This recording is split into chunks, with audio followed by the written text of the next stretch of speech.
سلام به همه شما دوستداران داستانای شگفت‌انگیز. خب توی قسمت قبل دیدیم که چطوری بهرام پادشاه با شکوه ساسانی 7 دختر زیباروی رو از 7 وادی گرد هم توی قصر خودش جمع میکنه.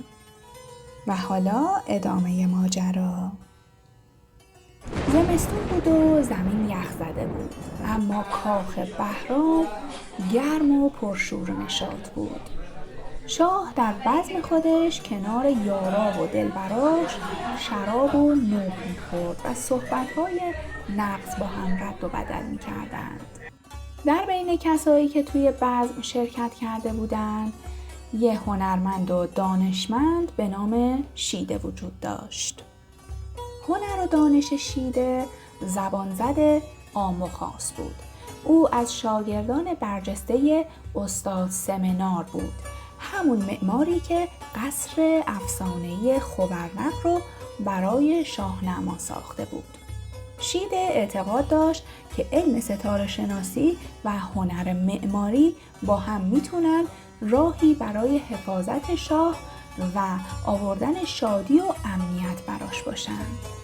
شیده بر این باور بود که هر یک از 7 اختر، یعنی سیارات شناخته شده در اون دوران، با رنگ، طالع و انرژی خاصی همراهه و هر روز هفته هم به یکی از این سیارات اختصاص داره. شیده پیشنهاد شگفت‌انگیزی به شاه بهرام میده و میگه برای هر یک از 7 همسر شاه گنبدی به رنگ و طالع همون روز و سیاره مرتبط با اون طراحی کنه. این گنبدها نه تنها باید بازتاب دهنده ویژگی‌های همون روز باشن، بلکه باید با فرهنگ و اصالت ناحیه‌ای که اون بانو از اونجا برخواسته هم همخونی داشته باشه. ایده شیده در واقع این بود که شاه بهرام هر روز هفته رو مطابق طالع و ویژگی‌های همون روز با یکی از همون بانوان در یکی از گنبدها بگذرونه. به این ترتیب اون باور داشت که شاه از هر گونه آسیب و گزند و چشم بد و انرژی منفی مسئول میمونه و در عین حال زندگیش با شادی و هماهنگی همراهه. این پیشنهاد به مذاق شاه بهرام خوش میاد و دستور ساخت این 7 گنبد رو به شیده میده. در اینجا لازمه این نکته رو هم یادآور بشم که در گذشته‌های دور تقویم‌ها و نام روزهای هفته در بسیاری از فرهنگ‌های جهان از جمله ایران بر اساس سیارات 7گانه تعیین می‌شده. این باور ریشه در نجوم و اعتقاد به تأثیر اجرام آسمانی بر زندگی انسان‌ها داشته. ایرانیای باستان هم از این مقوله مستثنا نبودند و برای هر روز هفته یک سیاره خاص رو در نظر داشتند. یعنی شنبه کیوان یا زحل، یک شنبه خورشید، دوشنبه ماه، سه شنبه مریخ، چهارشنبه عطارد، پنجشنبه مشتری و جمعه زهره نام می گرفته. هر روز هم نماد رنگ، انرژی و طالع خاص خودش بوده. همین باور پایه‌ای شد برای ایده شگفت‌انگیز شیده در ساخت گنبدهایی با رنگ و طالع منطبق بر همون سیاره.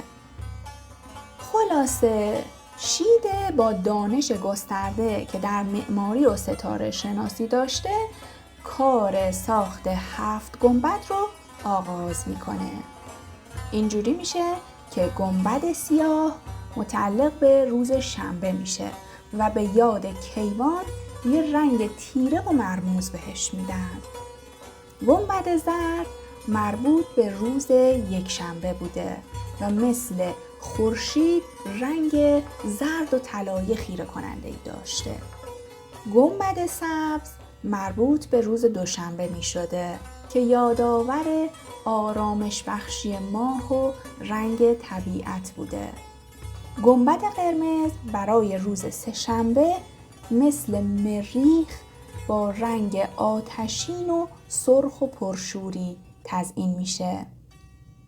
گنبد آبی رنگ مربوط به چهارشنبه بوده، مثل عطارد، آروم و هوشمند. گنبد نیلی برای روز پنجشنبه تزیین میشه، به رنگ آسمون و نماد مشتری، سیاره خرد و بزرگی. گنبد سفید برای روز جمعه آماده میشه، به یاد زهره، درخشان و زیبا. خلاصه به این ترتیب هر گنبد به طرز شگفت‌انگیز زیبا آراسته شده بود. طلاکاری، نقره‌کاری و جواهراتی که از دور می‌درخشید. وقتی کار ساخت گنبدها تموم شد، قصر به شبیه سازی کوچکی از 7 آسمان بدل شده بود. حالا دیگه قرار بود بهرام، پادشاه افسانه داستان ما، هر روز هفته رو در یکی از این گنبدها با یکی از اون دخترها به سر کنه. اما بزم شاهانه بهرام فقط به نوشیدن شراب و بزم و خوشگذرونی با این دخترها محدود نمیشد. تو هر گنبد یکی از این دخترای زیبارو از 7 اقلیم جهان منتظر بود تا برای شاه بهرامش داستان منحصر به فردی رو تعریف بکنه. اینجوری که دختر اقلیم ایران در روز شنبه در گنبد سیاه میزبان شاه بود و برای شاه داستانی پر از رمز و راز تعریف میکرد. و همینطور تا روز جمعه که دختر چینی در گنبد سفید داستانی عاشقانه و شاعرانه رو روایت میکنه. خلاصه شاه هر روز لباسهایی همرنگ همون گنبد میپوشید و تختی از همون رنگ میشست و به قصه های عاشقانه و افسانه‌ای این دخترها گوش میکرد. قصه هایی که هم سرگرم کننده بودند، هم حاوی پند و اندرس هایی برای شاه بودند. خب حالا قراره تو قسمت بعد اولین افسانه رو بشنویم، یعنی روز شنبه، گنبد سیاه و دختر اقلیم ایران. یه افسانه پر از هیجان و رمز و راز که شروع ماجراهای دلنشین بهرام با این 7 دختره. حتما منتظر اپیزود بعدی باشید. ممنون که تا پایان ویدیو منو همراهی کردید. لطفاً اگر این ویدیو رو پسندیدید اونو لایک کنید، با دوستان و آشناهاتون به اشتراک بگذارید و کانال من رو هم سابسکرایب کنید. ازتون ممنونم. در پناه نور باشید.